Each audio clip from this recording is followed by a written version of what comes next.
안녕하십니까, 국소강사입니다. 자, 최근에 제가 카톡으로 받는 질문에 가장 많은 질문이 뭡니까? 이놈의 경제론 때문에 진도를 나가지 못합니다.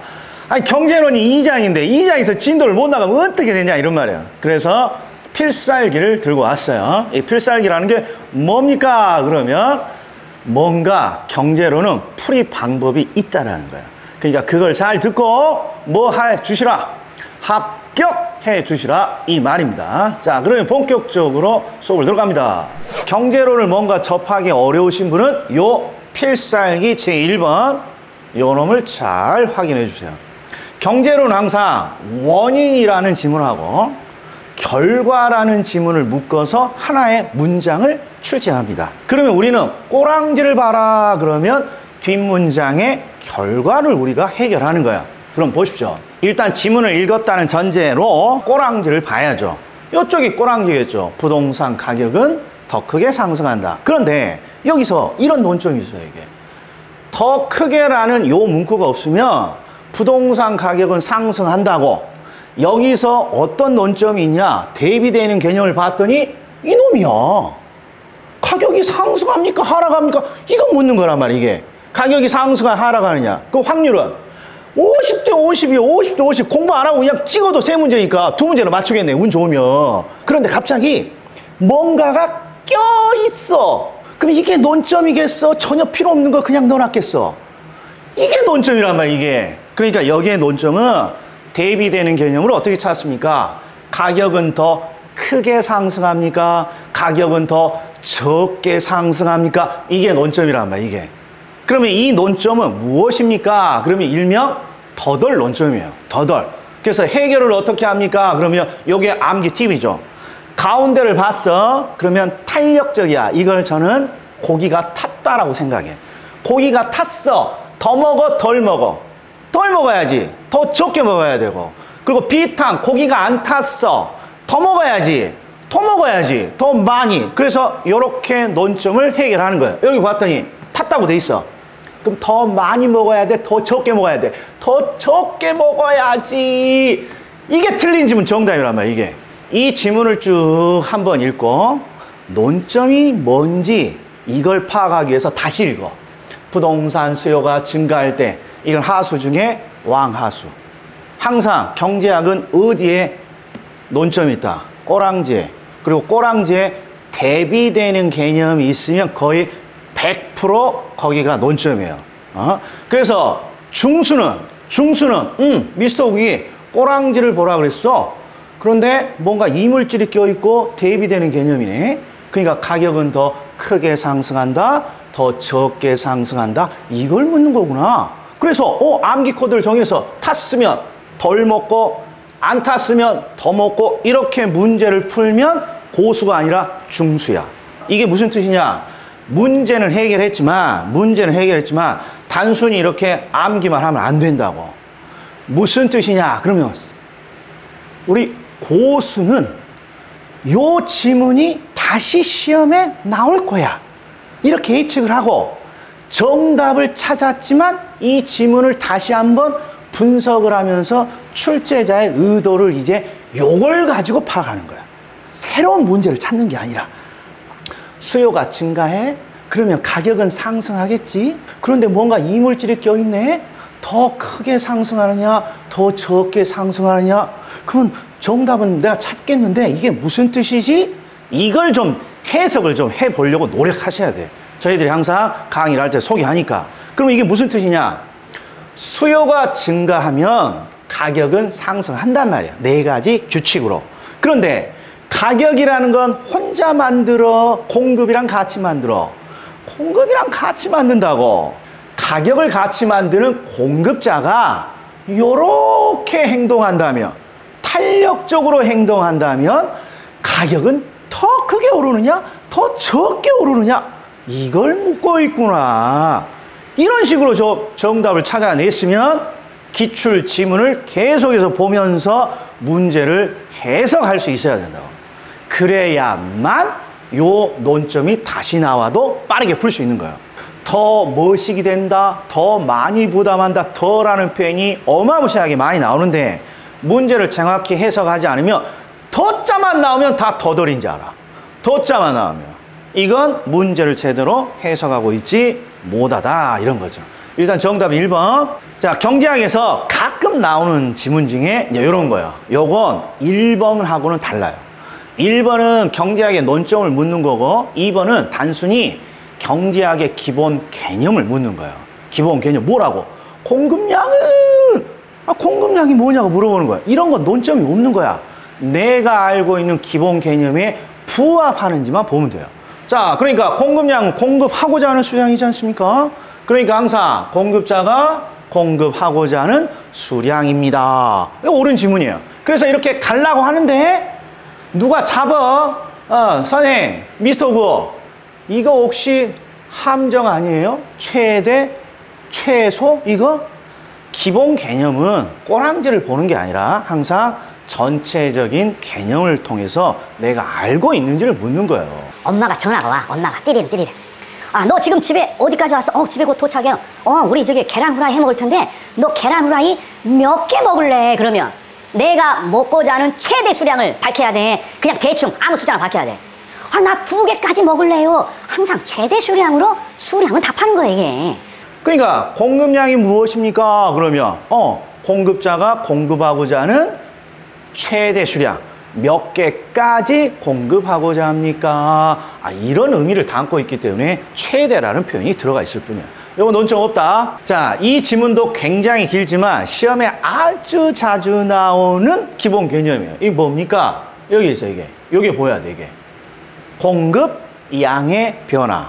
이게 기본 개념이니까 논점이 공급 양의 변화입니까? 공급의 변화입니까? 요거 구별하는 거구나. 항상 이 두 가지는 원인이 달라. 원인이 가격으로 공급이 바뀌면 공급량의 변화, 가격 이외의 요인이면 공급의 변화. 그런데 항상 가격으로 공급이 바뀌는 경우에는 곡선 내부의 이동이고 가격 이외의 요인이면 곡선 자체 이동이라는 결과가 나온다고. 그러니까 자 봐요.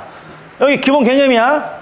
기본 개념을 주면 항상 앞쪽에는 원인, 가격이냐 가격이 요인이냐 구분하는 거고 뒤쪽은 결과, 곡선 내부냐 곡선 자체냐 이게 논점이란 말이야. 이게 이 개념은.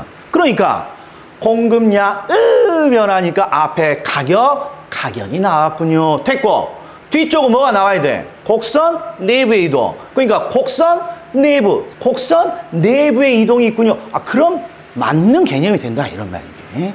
4번은 탄력성이 나왔죠. 첫 번째 하수, 물리적 토지 공급. 어디서 본 듯한데? 중수, 꼬랑지를 본다.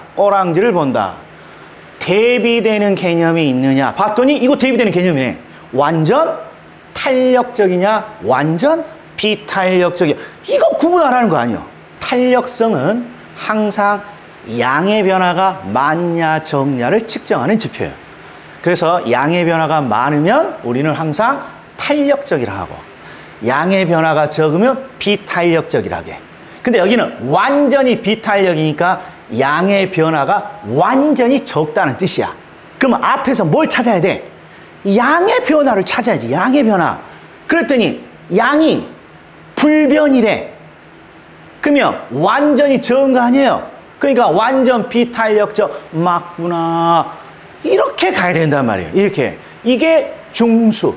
그럼 고수는 여기서 새로운 문제를 찾는 게 아니라 이거 시험에 한번 기출됐으니까 야 이걸 자주 보면서 익숙하게 해야겠구나. 그래서 물리적인 토지의 공급량이 불변이라면 양이 불변이네. 그러니까 완전 비탄력적, 공급은 완전 비탄력적이라고 이렇게 출제를 하는 논점이구나. 이렇게 반복을 하는 게 고수야. 자, 하나 더 보죠. 뒤쪽을 봤더니 이렇게 돼 있어. 이전에 비해 비탄력적이 된다. 그러면 대비되는 개념이 있네. 요 놈이네.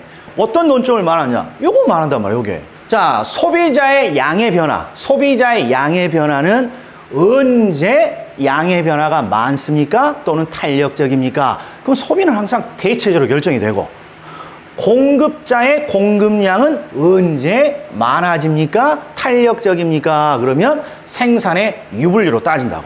대체재가 많을수록 보다 탄탄. 그래서 감사해, 안 감사해? 감사하다고 생유 이렇게. 공급은 생산이 유리할수록 대체제가 많을수록 수요는. 자, 그런데 얘는 공급이야. 공급이 보다 탄력적입니까? 보다 비탄력적입니까? 뭐가 떠올라야 돼?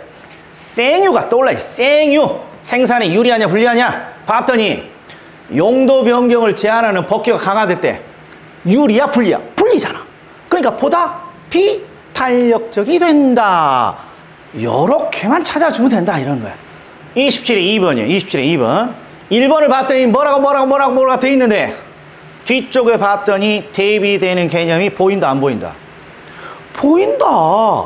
완전 탄력입니까? 완전 비탄력입니까? 그러면 이게 뭘 뜻하는 거다? 양의 변화가 많으면 탄력, 양의 변화가 적으면 비탄력. 근데 앞을 봤더니 양이 무한히 크게 바뀐데 완전히 많구만. 완전히 탄력적이구만. 이렇게 찾아내는 거다.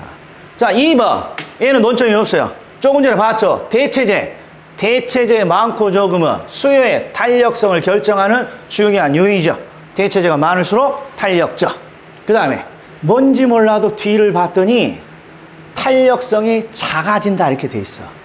이게 좀 다른 표현이에요. 탄력성이 작아진다. 그러면 탄력성이 커지느냐 탄력성이 작아지느냐, 이게 어떤 논점입니까? 바로 요 놈이야. 보다 탄력적입니까? 보다 비탄력적입니까의 다른 표현이다 이런 거. 얘가 탄력성이 작아진다는 건 보다 비탄력이 된다 이 뜻이고, 탄력성이 커진다는 건 보다 탄력적이다 이런 거죠.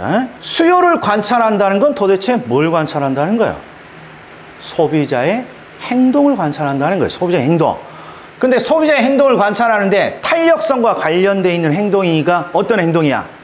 소비자가 소비량을 많이 바꾸느냐, 소비자가 소비량을 적게 바꾸느냐, 그걸 관찰하고 있는 거야. 이걸 일명 우리는 측정기간이라고 하죠. 측정기간.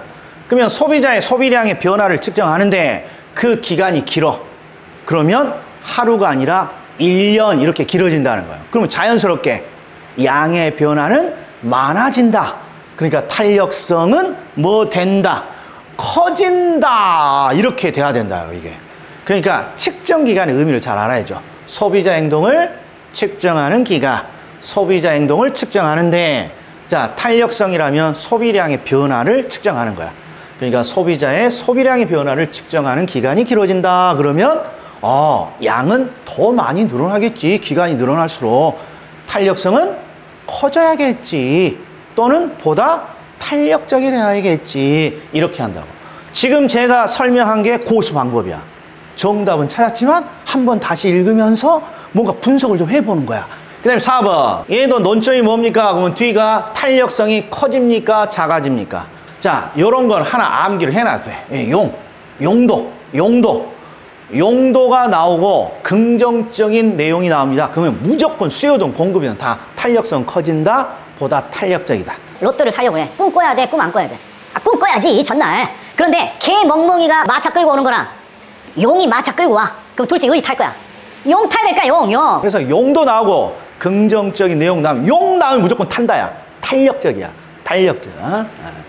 자, 5번. 수요량의 변화율이 작다는 것이냐, 수요량의 변화율이 크다는 것이냐. 꼬랑지를 받고 대비되는 개념이 있어. 그러면 양의 변화가 작아? 비탄력이네. 맞았구만. 이렇게 하고 간다 이런 말이에요. 자, 다음 시간에는 27회 할 건데 이게 그대로 또 나오는지 전혀 새로운 것들이 계속 나오는지 확인해 봅시다. 자, 2부에서 뵙습니다.